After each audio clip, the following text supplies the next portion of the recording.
Smile for Grandpa, my sister cooed, slicing into her steak as if she hadn't drained my life dry. The dining room glowed golden with chandelier light, every crystal flicker bouncing off silverware and polite lies. Then Grandpa leaned close, his hand trembling on my shoulder, his cologne thick with nostalgia. He whispered, "That $8,000 allowance keeps you comfortable, right?" My throat burned. I smiled because that's what the good granddaughter does. But the laugh that slipped out wasn't polite, it cracked like glass. "My name is Hazel Quinn. I'm 27. And tell me, what do you call family that steals your peace but sends prayers at Christmas?" For months, I'd been counting coins, living off instant noodles and night shifts, pretending I was fine. Every text from my sister, Chloe, came sugar-coated with fake concern. "Doing okay, Hayes? Grandpa's so proud of how you handle money." Money I never saw. That night, as the family toasted legacy and loyalty, Chloe winked at me across the table. Her bracelet caught the candlelight, gold, familiar. It was mine once.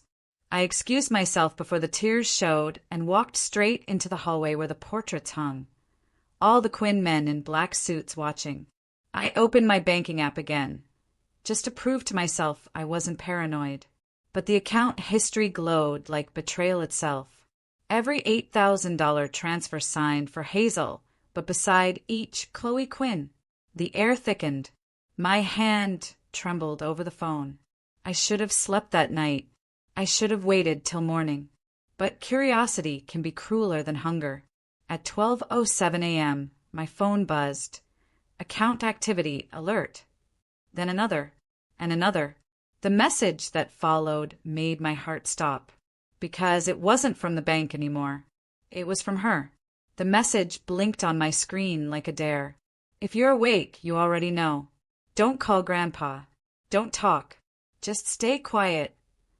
It was from Chloe. For a moment, I stared, the words swimming. My stomach clenched the way it used to before every school recital she forgot to tell me about. But this was different, colder, deliberate. I texted back, "You stole my allowance?" The typing dots appeared, then vanished. No reply. The silence stretched long enough for the refrigerator hum to sound like thunder. I opened my email, desperate for proof. Then I saw it, a thread from the Quinn Family Trust Office, dated 6 months ago. Subject: Transfer adjustments. Authorized by primary beneficiary. I clicked. The primary beneficiary field had been changed. My name crossed out in digital ink. Beside it, in confident script, Chloe Quinn. My vision blurred. For years, Grandpa had believed I was finally stable, that his support helped me breathe after Mom died. But Chloe had been siphoning every cent, shopping, traveling, living out the comfort he thought was mine.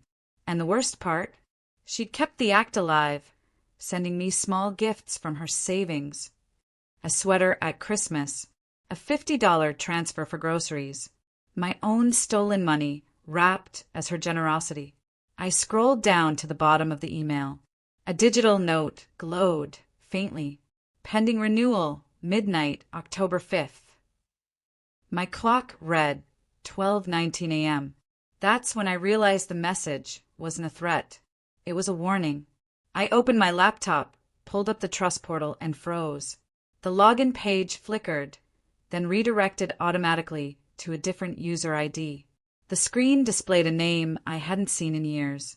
Not mine, not Chloe's, Grandpa's attorney. The name pulsed across my laptop screen. Arthur Hale, executor. Grandpa's attorney. A man I hadn't seen since the funeral of my mother. I remembered his thin glasses, his quiet voice, the way he used to pat Chloe's head and say she had the Quinn charm. Now his name sat there, bold, logged in after midnight. I clicked Contact Support. Before I could type, an auto-chat bubble popped up. "Welcome, Mr. Hale. Renewal documents have been uploaded for signature." Mr. Hale? He was dead. A chill spidered through my chest. I backed out of the portal, my breath uneven. The reflection on the laptop screen caught my face, pale, sleepless, trembling, and the faint image of someone standing behind me in the hallway mirror. But it was just me, alone. I typed into the search bar, Arthur Hale obituary. Confirmed. Dead 3 years ago. So who was logging in under his name? At 12:31 a.m., another email arrived. No sender, no subject line. Just an attachment named inheritance_vision.pdf. I clicked. My pulse thudded in my ears. The document was simple, a single page bearing Grandpa's digital signature. Shaky but valid. Below it, the words, "Effective immediately, Hazel Quinn is removed as secondary beneficiary due to inactivity and lack of response." The signature date? 10 minutes ago. Someone was using Grandpa's trust account right now. Then another notification slid across my phone. Bank transfer initiated. $8,000. Recipient, private account, verified by Hale and Company. Legal services. I whispered, "What are you doing, Chloe?" But the room gave no answer. Only the faint ping of another incoming message. This time from Grandpa's private number. "Hazel, don't call me. They're listening." For a full minute, I just stared at Grandpa's message. The words didn't make sense. Don't call me. They're listening. Listening? Who was they? Chloe? The lawyers? The staff that managed his estate? My thumb hovered over the call button anyway. But another message flashed before I could press it. "If you want answers, come tomorrow. Alone. 6 p.m. The garden." My chest tightened. Grandpa's mansion sat 20 miles away, surrounded by marble walls, iron gates, and memories that hurt to breathe through. But by morning I was there. Chloe's car gleamed in the driveway, a brand new Audi. I parked behind it, tasting rust and resentment. The gardener nodded politely as I walked past, but his eyes lingered too long, like he already knew something was wrong. Grandpa sat in his usual chair by the fountain, the one he'd carved with his initials 50 years ago. His skin looked thinner, eyes shadowed. The scarf around his neck, my childhood birthday gift, fluttered in the wind like an old promise. He looked up when I approached. "Hazel," he said softly, "you shouldn't have come." "I had to," I whispered. "I know about the transfers." He shut his eyes, exhaling a sound that was half sigh, half surrender. "You were supposed to be protected. But everything changed when Chloe took control of the trust files. She wasn't alone. Not alone." I repeated. He nodded. She had help from someone inside Hale and Company. Someone who wanted me silenced. I felt the air thicken. Silenced how? But before he could answer, a door slammed from the balcony above, and Chloe's voice floated down, sharp as glass. "So this is how it ends. You always loved her more." Her heels echoed like gunshots across the marble balcony. Chloe descended slowly, every step deliberate, the same smug rhythm she used to win arguments before they even started. "Hazel," she purred, "you shouldn't sneak into private meetings. Grandpa's health can't handle surprises." Grandpa gripped the arms of his chair. "Stop pretending you care." She smiled, tilting her head. "Pretending? Please. I've handled your finances, your doctors, your peace of mind. You should thank me." I stepped forward. "You've been stealing." Her eyes flicked to me, full of pity that wasn't real. "Stealing? No, dear. Managing. You're too emotional for numbers. Always have been." The fountain behind us bubbled, steady and cruel. I caught my reflection in the water, pale, shaking, but angry for the first time in years. "You changed the trust files, Chloe." I saw the logins. Arthur Hale's account. Her smile faltered for just a breath. "You shouldn't go snooping in things you don't understand. Arthur Hale's dead." That landed. Grandpa's knuckles went white. "I warned you," Chloe hissed. "You never learn." Then she turned to Grandpa. Tell her why it's better this way." He looked at me with tears in his eyes. "Hazel, the trust renewal happens tonight. Once it resets, Everything transfers permanently. I tried to stop it, but Chloe interrupted, voice low and venomous. But your beloved Hazel ignored every email for months. Didn't she? I felt the blood drain from my face. Every missed email, every lost document. She'd been intercepting them. And now I was standing on the edge of losing everything my grandfather ever meant to give me. But I didn't come here to beg. I came to end her game, quietly. The word quietly echoed in my head as I stood between them. Grandpa trembling, Chloe smirking. The air felt charged, like the second before lightning splits the sky. She leaned close, her perfume sharp. You won't win this, Hazel. The papers are signed. Even if you scream, no one will believe you. You're the broke granddaughter who lost her way. I'm the one who stayed. Stayed? I whispered. You mean stayed to drain him? Her grin widened. He's old. He forgets things. It's not stealing if he doesn't remember. Grandpa's hand twitched toward mine. Hazel, listen. I stopped him gently. It's okay, Grandpa. I understand. And I did, but not in the way she thought. Because while she'd been performing her perfect act, I'd been recording everything. The fountain's trickle masked the soft beep of my phone's voice memo. Every word, from the fake concern to that last confession, was now permanent. Still, I played along. You know, Chloe, you're right. Maybe I did lose my way. Maybe I forgot who I was. She tilted her head, amused. Acceptance suits you. I smiled faintly. It suits you better in court. Her eyes snapped to mine, and for the first time, I saw fear break through her control. Grandpa gasped, half in shock, half in relief. You recorded? Every word, I whispered. But don't worry, Chloe. I'm not posting it. Yet. She lunged toward me, voice rising. You'll regret this.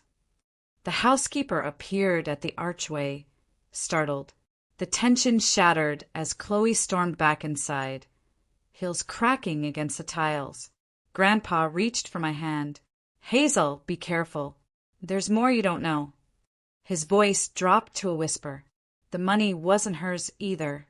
His words hollowed the air between us. The money wasn't hers either. I blinked. What do you mean? Grandpa's gaze drifted toward the fountain, the water now still, mirroring his regret. That account wasn't just your allowance. It was your mother's insurance, meant to fund her foundation once you turned 30. Chloe discovered it first. She found the executor's login and made herself look like the rightful heir. My stomach turned. So, she didn't just steal from me. She erased Mom's legacy. He nodded weakly. Arthur Hale helped me set it up. But when he died, his assistant, someone named Martin Graves, took over. I think Chloe got to him. I pulled my phone, scrolling through the contact log. The last midnight email had come from an address I hadn't noticed before. Graves@hallianco.com. The hairs on my arms lifted. Grandpa, that name appeared on the transfer documents last night. He tried to rise, his hands shaking. Hazel, promise me, don't go after them alone. But it was too late for promises. My phone buzzed again. Another text from an unknown number. Enjoy your little recording. By morning, it won't matter. Renewal completes at 6 a.m. I looked up toward the balcony where Chloe had vanished. The curtains swayed, movement behind them, a shadow pacing. I whispered, then I have 6 hours. Grandpa's voice trembled. Hazel! But I was already moving toward the study. The old oak door creaked open, releasing the smell of dust and secrets. On the desk sat a stack of folders stamped Hale and Company. Private holdings. Inside, a single sheet waited, handwritten in Chloe's looping script. If you're reading this, little sister, it's already done. I stared at that note for a long time. The edges of the paper trembled between my fingers, not because of fear, but because I finally understood what kind of game Chloe had been playing all along.